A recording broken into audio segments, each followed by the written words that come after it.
Is buddy on? Yep. Alrighty then. Welcome. Never made a proper introduction. I literally just popped a new video straight from my TikTok, but I had to test the waters, see how the reach and whatever. This bad boy here. Those that came following from TikTok already know everything and you need to know about this bad boy here, right? But that's not about this today. Today, we're gonna go through the possibilities of EPC. Now, what is an EPC code? That means is pretty much something is not going in well with the engine, like not correct air mixture or maybe incorrect fuel. I mean, I could be explaining this wrong. Google is free, right? For those who want, you know. But long story short, what the EPC does, it just pretty much kind of limits or nerfs the engine so that way it doesn't potentially harm itself, given the fact that there's incorrect mixtures of either air, spark, or fuel, which are the three main things for combustion for when it comes to engines. I do apologize for the airplay. It just pretty much puts your car in a limp mode. That's all what it does, and just prevent from you exerting the engine over its capacity and just something just messes up, right? How do you get rid of an EPC code, you say? That is a good question, because it all depends. It all comes down to different factors.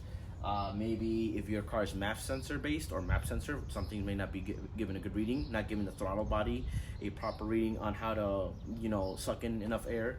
Or even the throttle body. Sometimes maybe the throttle body has too much carbon build up, or maybe just the flap is not just, you know, opening properly the way it should. Spark plugs burnt, or maybe your crank or camshaft sensor, which don't get both of them, you know, wrong. Now, in regards to this car specifically, right? Last year, I want to say, or maybe 2 summers ago, I've been dealing with an EPC code that literally lingered on for a couple of months now, but it was a mixture of timing for myself, where, you know, I had an open schedule to be able to look into the car and see what's going on, or the fact that I just couldn't figure it out, given with the limited resources. Now, I'm not a professional. I'm an amateur DIYer, just like anybody else, in a garage with whatever tools you have lying around.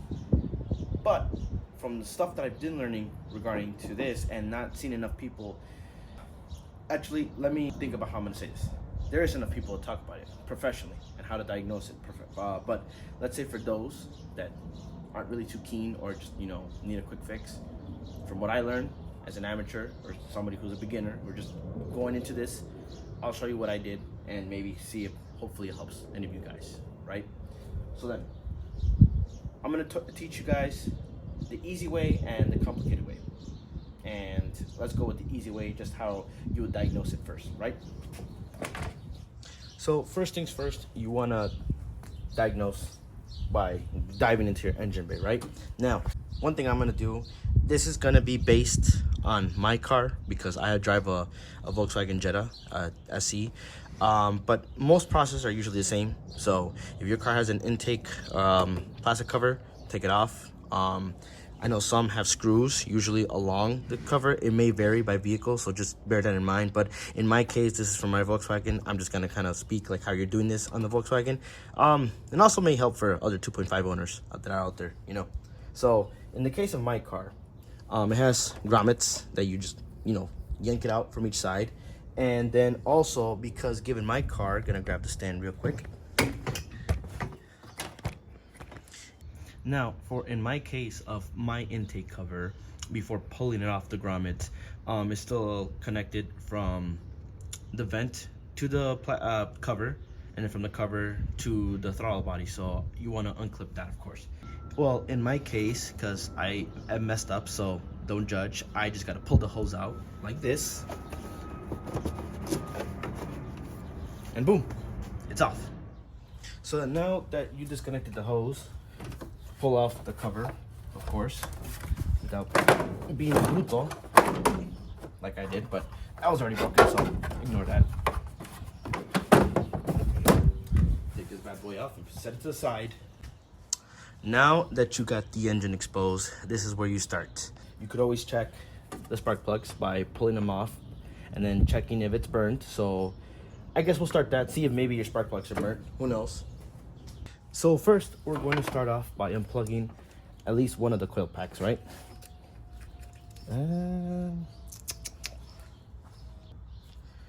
Need assistance from this good old screwdriver. Yeah.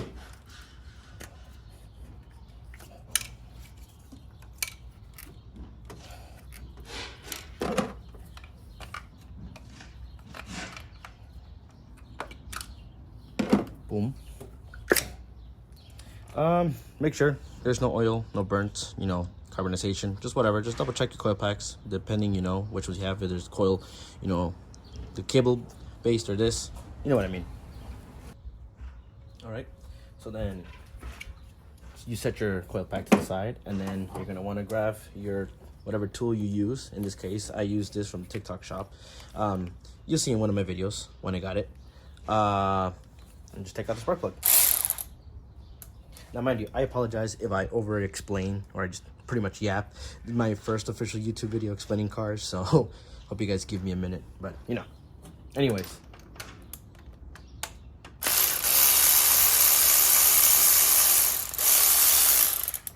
Okay, check the spark plug. Wow, okay, buddy. That is interesting because I just changed these spark plugs like not even 2 weeks ago. That is interesting. I mean, these still pretty good, to be honest, but I mean, these are fine. These are fine. I'm just over exaggerating probably. So these are fine. I mean, if you also want to play it safe, you could always recheck the gaps as well. Like, I mean, that doesn't look bad, to be fair. But it doesn't hurt. Grab your little tool. I always keep mine on hand with my tools because I have separate tool sets. So like all the loose bits and sockets and stuff I keep in this Husky box I got. And so I like to keep everything organized the best I can. But anyways, grab your little gap tool. I got mine from AutoZone. So just double check the gap. My gap size for my car, well, at least for these spark plugs that need to be set, are 43.43. I'm trying to get this to the best I can on camera. Sorry for the zoom in. Oh, okay. Yep. Can't know if you see. In focus. That's good enough. So, spark plug's good. And we're just gonna set this bad boy back in the engine bay. Well, that spark plug's good, so we're just gonna set it back into the engine bay. If I could put this to, okay. All right, let's set this bad boy there.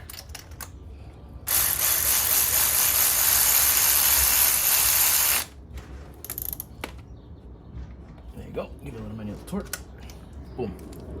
Now, I'm not gonna show on camera, obviously, me checking all the spark plugs, but this is just one of the ways, as I'm saying, how to check, you know, to diagnose if what could be the culprit. In my case, it's not the spark plugs.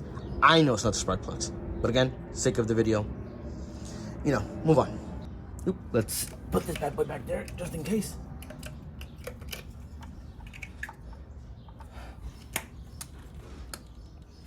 Nice and snug. Now, quick pointer. You're supposed to disconnect the battery before doing this shit. I forget. And I know damn well I'm not the only one that forgets, so you do this at your own disclosure, right?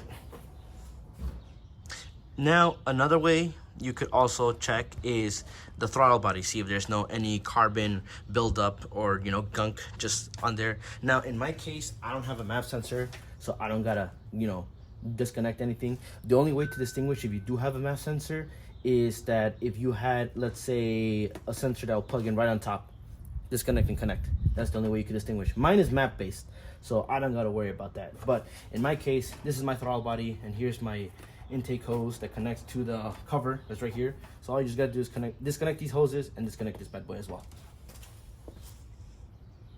Now I'm gonna do this on camera, but hopefully I don't embarrass myself. Oh, fairly easy. Keep the clamp on there, tied to the hose, so that way you don't gotta, you know, lose it. Now I'm just gonna set this bad boy aside, and let's see. I know there's a way you could remove these hoses, but if I could prevent taking them off, that would be nice. Or I guess I can. No, I cannot. So let me figure this out and let me resume the video. Okay, without using brute force, I got it off. Set this bad boy to the side. Now that we got that hose off, normally you would have all that carbon buildup right around here, around the inside the throttle body and by the flap. Now, before I started really getting into cars, my pops actually did the job for me. He didn't quite remove the throttle body, but he used one of these bad boys. There's usually different brands, but you know, CRC usually does the job.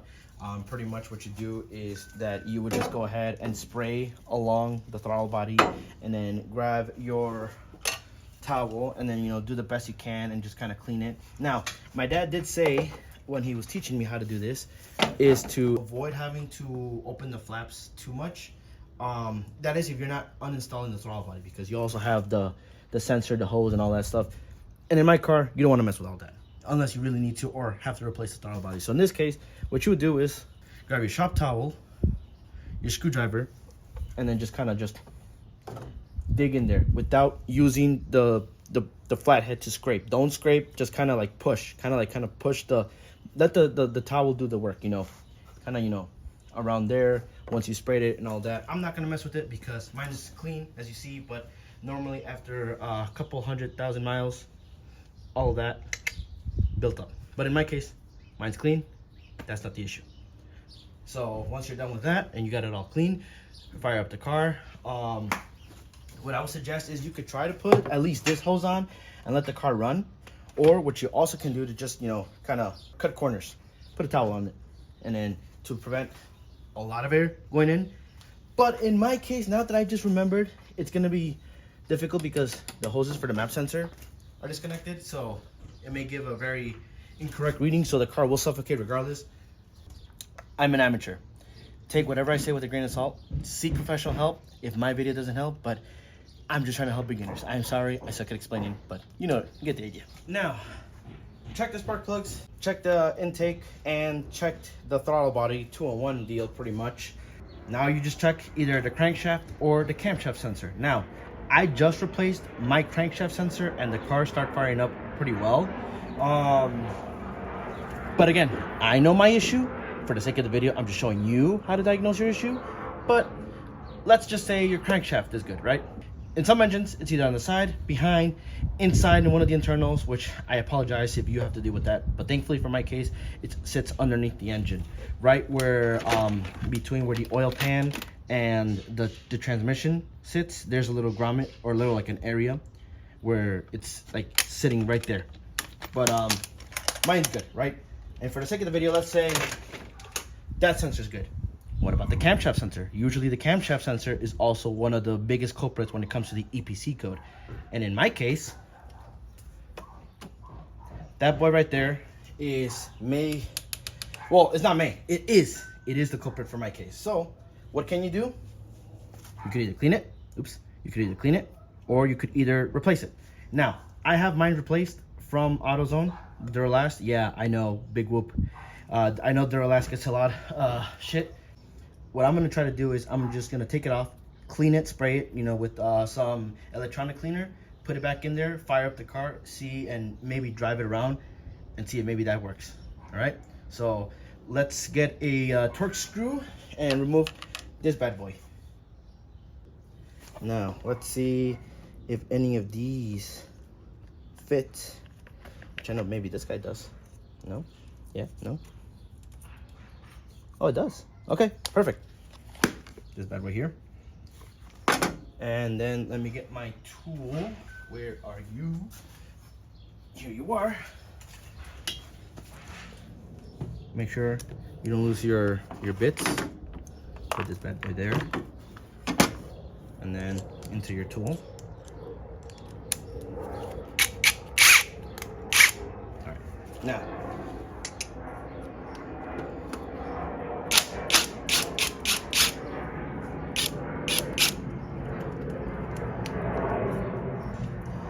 You could leave the screw there because it stops here from the little latch. You don't gotta fully disconnect it. I'm just gonna leave mine disconnected, but you see how maybe this area may be full with gunk and stuff? A little electronic cleaner might be able to help that all out. Maybe it's not giving an accurate reading, or who knows? Or unless maybe the switch is or the sensor is faulty, you could always just replace it if you have it under warranty, which in my case, I do. Now, in this case, if you have lying around, get you some electronic cleaner. It dries fast and won't mess up any of the electric internals. If not, you could use just a standard old air duster, like an electronics air duster. I mean, it's pretty much the same thing. And if you don't, you could always run to your like dollar store, get for like $1, or if you want to get a more decent one, go to AutoZone, get yourself like a $6 can. It don't really cost that much. And besides, if you have any left over, I mean, it doesn't hurt to help lying around in your garage, for other stuff. But anyways, put the little straw in the thing, give it a little test, boom, and now we're set. And so, just give it a little burst, let it sit there and dry. Might as well take advantage and on the sensor, let that dry. If you also want to take advantage while it is, still kind of wet, which really wet, because those dries up really fast. You could go ahead and stick your shop towel in there, try to grab the cleanest one you have, and in my case, I don't have the cleanest one, but either way, give it another burst. Grab whatever you can. Actually, you know what? I'll use a flathead. This one's more straightforward, literally. Jam it in there. Just give it a little scrub on the outer part. Again, you don't want to really scrape the screwdriver. You kind of want to let the shop towel do the work. In and out, boom. And then same thing for the sensor. Give it a couple of bursts more. Grab your shop towel. Wipe the surface of it, because that is what's giving the readings. And I don't know if you noticed this wet spot. You see how it's drying up pretty fast. So again, you don't got to worry if you overly do it, because again, it just like a regular air duster, it'll just dry off pretty fast. And so now just clean off the main surface right here. Give it just one last little, you don't got to do too much. You don't got to scrub the shit out of it. You just, maybe get some gunk, dirt off. Set the sensor back in there. And then what you want to do is maybe take off the little bit from your drill and then just kind of like hand screw it first, so that way you're not messing it up, or cross thread. Once you have a feeling that it's in there, go ahead and grab your tool and just screw it back on there.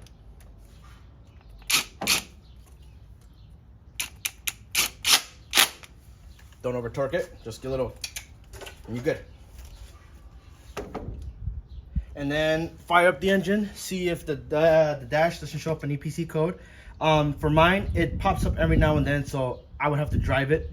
But once I go on a little drive, we'll see if it turns on. And if it doesn't, if the car fires up well, drives well, then there's your problem. So we're just gonna go ahead and we're just gonna drive around, see if hopefully the sensor kind of recalibrates, since now we cleaned it up with the electronic cleaner. And so in my case, if the engine light comes back on, it's because of that O2 sensor. But if the check engine light for you comes out because of the fact that you have that EPC code, then hopefully that EPC code is only that thing that kind of triggers it. I'm still gonna get the check engine light regardless, because given the fact that I have that O2 sensor problem. But hopefully this clears up for you guys. And if not, you could always make that trip to AutoZone or wherever you got your sensor and do a warranty exchange. We'll see what happens, but give the car a little Italian tune-up, if you will.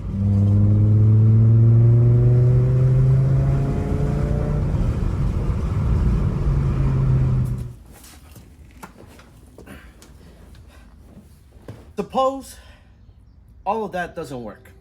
Or let's say you want to skip all of that and you happen to have a scan tool of some sort on hand, right? There's the easy way and the complicated way, as I mentioned, right? Now, the easy way is going to like your local Walmart, maybe going to Amazon, whatever. Get yourself like a $20, $30 tool, basic ones like this one. This one, I believe, I want to say I got it from Amazon. I've seen these on Amazon, but I want to say I got them on Amazon, right? 20 bucks, nothing more than that. Walmart has their hyper tough version, or even like generic brand version, 20 bucks. honestly, decent investment for if you just want a quick look, see what's going on under the hood without having to check under the hood. But mind you, because these are basic scan tools, all they just do is OBD2 readings. They'll only give you a certain amount of information, right? But for the sake of, let's say, DIYers, beginner DIYers like I am, let's try this one first and show you the process of how you could see, you know, what's going on. Now, what we're gonna do here is we're gonna grab our scan tool and we're gonna plug it on the OBD2 port. Usually underneath the dash, underneath your steering wheel. Here. So, most scan tools will tell you is obviously you have to have the ignition on. We're gonna go ahead and enter to continue. I don't know if you can tell or if you could read from there. Okay, reading all that. Go ahead, go to engine, see what codes it gives you. Read codes. Stored codes, okay. O2 sensor, heater circuit bank, okay. That's one of the catalytic, well, more like the O2 sensors. I know about that, but this is not this video, right? It's something else I'm dealing with. TikTok, in case you want to catch up. There you go. I don't know if you can see. Camshaft positioning sensor A. Right now, we haven't fully turned on the car since we did all that diagnosis and me cleaning the sensor, but maybe who's to say that'll probably clear off, right? So then now, let's see the pending codes. Okay, O2 sensor, same thing, right? Now, mind you, these are the only codes that this sensor is be able to read, you know, on the system, right? But let's say you did what I did and you invested on a more advanced scanner. That's where this bad boy comes to play. Now, I know these aren't very easy to come by, especially financially speaking, but I had to pull, you know, I had to take a step forward and, you know, invest in one of these because I also want to learn. I'm still learning how to use these, by the way, I'm not gonna lie. I don't professionally or mastered how to use these, but again, I am learning. I'm trying to hone my skills. You know, one of these won't hurt the investment. So same thing, OBD2 port. Now this bad boy's on. Depending on your scanner, go to the diagnostic section of your app. On the scanner, you're gonna have all this, right? Generic OBD2. It's gonna be the exact same functions as this guy, but you want to do the full diagnostics because if you have this bad boy, you're gonna want to take advantage of that, of course. So diagnostics, you're gonna look for your make, in my case VW, Volkswagen, and then you're just gonna let the scanner do its thing and just scan the whole thing. Or actually, it's gonna give you full options. I jumped the gun. After that, it's gonna give you a couple options, and then boom, all this, right? Special functions. That is if you want to, you know, reprogram sensors and other stuff. For the sake of the video, all system code scan. Oops, back. There you go. And then now it's gonna do its thing. And again, I'm gonna cut the video because it's gonna take a minute. All right, that took longer than I thought. Normally it didn't take that long, but first one is because I didn't realize that when I stepped out of the car, I had turned off the ignition like a dumbass, and then I had to redo it again, and then even then the second time, I don't know. But anyways, these are what comes up in this bad boy here. So you have a little bit more, you know, detailed stuff like engine electronics, ABS. That's because I have a bad wheel speed sensor. O2 sensor. That's from the one that the smaller OBD scanner showed. Now here, camshaft sensor, right? Circuit high. Now, thankfully, the small one showed it as well. But in some cases, they usually don't, or they don't get too specific. But again, it varies. I could be exaggerating. I'm pretty sure $20 ones will just read these like no problem. But again, this is just showing if you happen to have one of these guys and you could do more advanced stuff, or maybe one of the sensors need reprogramming or relearning, XYZ, right? But again, I'm showing you the easy way and I'm showing you the complicated way. What you can do after you did the diagnosis and you figured out what it was. In my case, I went ahead and I cleaned up the sensor. What I can do for now is just clear the trouble codes, run the car, and see if that code shows up again. The check engine light is not going to go away given the fact that I have also the O2 sensor going on. But as long as that EPC code is gone, your car should be good.